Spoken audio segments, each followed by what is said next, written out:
Boyd Melsond is part of a military family. It was different. His parents, his siblings, all served. We're a military family, this is what we do. And when Boyd went to West Point in June of 1999, his call of duty was clear. This is putting myself first because this is how my heart beats. But life had other plans. At West Point, Boyd was introduced to the world of boxing.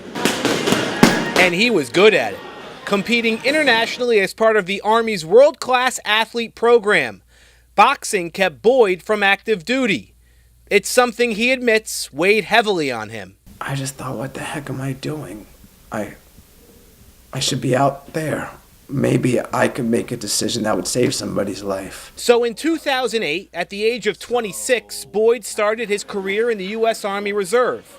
And when his tour of duty was over in 2011, Boyd stayed on as a reservist because he says he still wanted to do more for his country. If me first means putting everyone else first, that's how you want to look at it, fine. So in 2008, at the age of 26, Boyd started his career in the U.S. Army Reserve.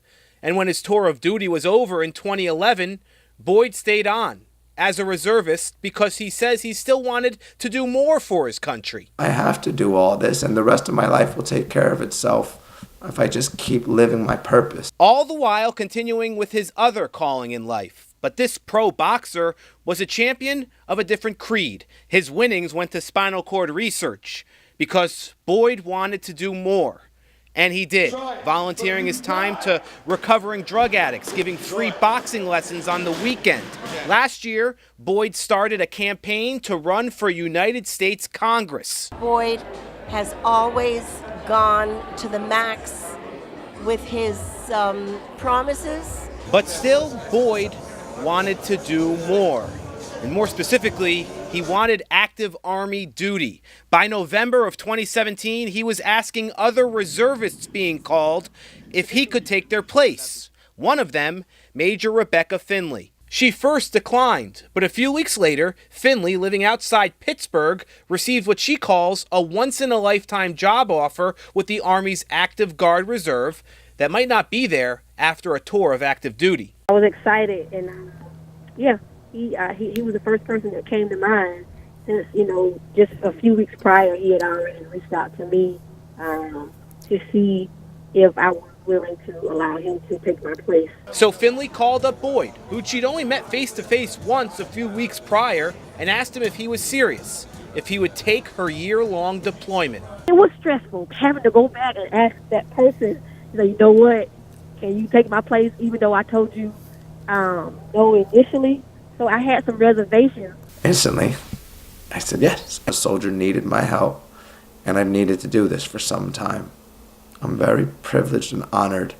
I get to put this uniform on and go out and join my brothers and sisters in the history of our nation. Just days before Boyd's deployment, Mendez Boxing Gym in Manhattan. He's here for a few hugs. Actually, lots. And lots of hugs. It's me missing them that is making me sad. All the hugs that I love giving whenever I walk in that gym that I'm not going to be able to give. I'm excited for him because I know he's such an outstanding soldier, an outstanding officer, and he's going to be very, very productive and very much an asset to the people he's working with overseas. Now 36 years old, Boyd put his run for Congress on hold. Breakthroughs perhaps nearing in spinal cord research, a nonprofit about to form from his boxing training with recovering addicts. But it makes me appreciate it more because I don't have children and I don't have a wife, so I don't know what that part is like. So it's like a sadistic type thing. What can I sacrifice that I have to give up on so I can join those that had to give up so much for our country? Boyd tells us a book written by his West Point classmate Marquise Bruce has helped him live his life so unselfishly. He's scheduled to return to the United States later this year. Reporting for News 12, I'm Dan Serafin.